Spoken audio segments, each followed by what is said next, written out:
Sinubukan ko munang buhatin, palagay ko mga 25 kilos. 'Pag madagdag na yung unsinkable part na ginawa ko, kayang-kaya pa rin 'yan.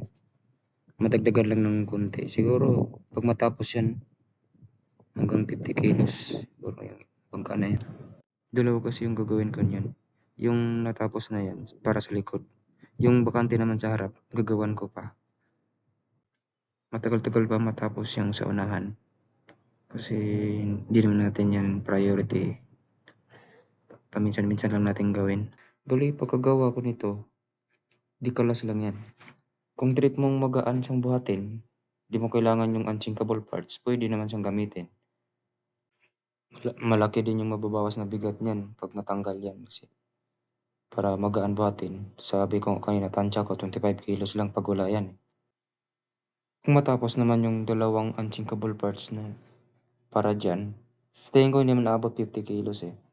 Di okey pa rin. Kahit mag-isa ka lang, pwede mong madala yung bangka na 'yan kung kahit saan ka pupunta mabubuhat mo. Pwede mong iahon sa tubig at papasanin. At 'yan hinihigpitan ko ang mga tornilyo para sasabit dun sa pinaka-frame niya, para hindi naman basta-basta makalas. Baka kasi mahiwalay, eh, 'pag lulubog yung bangka, lumulutang yung nahiwalay yung unsinkable parts niya.